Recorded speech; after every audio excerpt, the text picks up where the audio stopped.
Yes, watch crazy people, there is an all-new line of Mudmasters soon to be released, supposedly sometime in the coming month of October, though this date has yet to be confirmed. And though we had the 1000, which was fairly recently replaced by the 2000, G-Shock have decided to go ahead with a new Mudmaster. Not an upgrade to the 2000, not even a new series, the 3000, but the GWG B1000. Yep, a new 1000 series. The famed GWG 1000 in the grand scheme of G-Shocks, excluding the likes of the Square, had a pretty long run. It was released in September 2015 and ran for 8 years until it was officially, in inverted commas, discontinued at the end of last year, though Casio were still selling the 1000 alongside the 2000 through their online stores up until roughly 6 months ago, and their discount stores up until about a month ago, and are still selling them in many of their high street stores right now. The GWG 1000 successor, the GWG 2000, was only released in September of 2021, 2 years ago pretty much to the day. So why now release a new version, and why place it under the 1000 series? Though the 2000 is certainly a decent and worthy replacement to the 1000 over the course of 10 years, obviously I'm generalising here, the majority of those who wanted the 1000 got the watch, and those who liked the 1000 but wanted a smaller version of the tank that is, had their prophecies fulfilled with the release of the smaller 2000. But unfortunately for Casio, sales of the 2000 hadn't gone quite as well as that of the 1000s so far. And it's certainly not for the lack of trying, but more to do with the fact that the 2000 wasn't different enough from the 1000 to draw enough 1000 owners away, and discussions on many a forum viewed the 1000 as the rough and ready tank ready to dive into action, while they saw the 2000 as the smarter office chair crusader that wouldn't see more action than diving into a drawer. So where did this new version come in? Its weight at 119 grams and dimensions of 56mm by 18mm are almost identical to the 1000, though the new module, the 5713, brings with it a few upgrades, including Bluetooth. Otherwise, the functions, we are told, are pretty much like for like as the 1000 and 2000.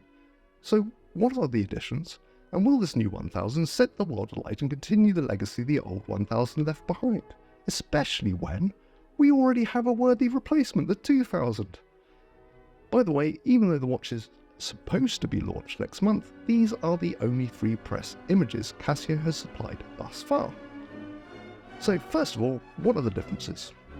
As you can see right away, there are two sub-dials which sit in line with the main hand stack. The sub-dial hand at 3 o'clock is for the compass, and the one at 9 o'clock is for the barometer and battery level. So basically, G-Shock have removed the useful mode indicator and created two new sub-dials to display two of the same things on a smaller scale that the second hand does the job of on both the 1000 and 2000. Don't get me wrong, it's cool having these things displayed on the dial, but they are already a feature that are likely easier to read at a glance on the current models. Now, apart from this, the watch now comes with sunrise and sunset. Yep, you heard that right, sunrise and sunset, but nothing like the sunrise of the Rangeman GW9400, for example, which is programmed into the module. No, why would you want that? This all-new sunrise and sunset feature requires you to connect to the Casio G-Shock Bluetooth app in order to use it. Can someone explain the logic of that to me, please? But there is still hope. Though I'm not personally a big advocate of Bluetooth connectivity, I just want my G-Shocks to do things without having to use other devices for them to function.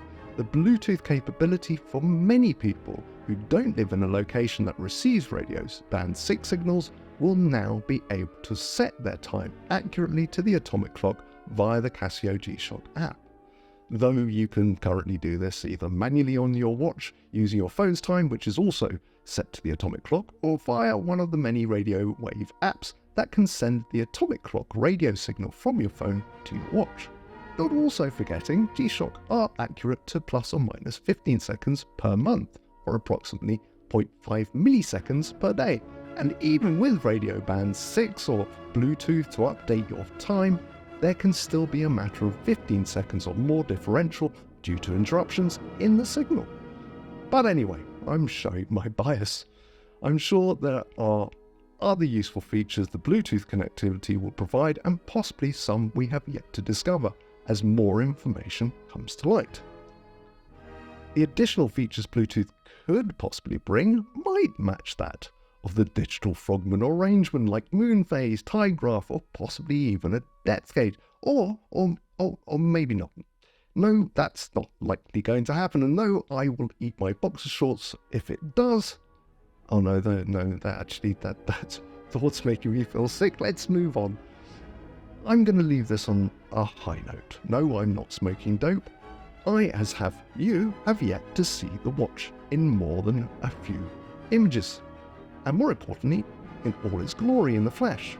Visually, I've got to say, I really do like the design. G-Shock have definitely kicked the design out of the park. Bizarrely, though I highly doubt they viewed any of my content, they have certainly used many of the design cues and elements I've recommended in previous videos, links of which can be found in the description below. Do check those out after this one.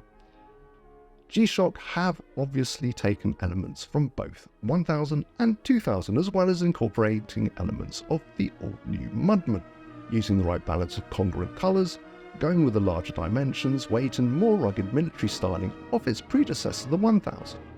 I do also think G-Shock have listened to a number of their customers by incorporating Bluetooth. Maybe not listening so much to customers on the standalone function front, though I could be proved otherwise. If I had to choose between the old and the new right now, I'd say the original 1000 still has the upper hand visually. The B1000 does look great, but not quite as beastly in my opinion. However, don't let my thoughts influence yours. So, will all the extra Bluetooth features be enough to draw away either hardened 1000 or 2000 owners? Will 2000 owners feel let down by G-Shock for releasing this newer watch so soon? Will those who didn't buy either 1000 or 2000 be tempted by the B1000? Will the sky start crumbling down due to this new release, or will I be forced to eat my undergarments?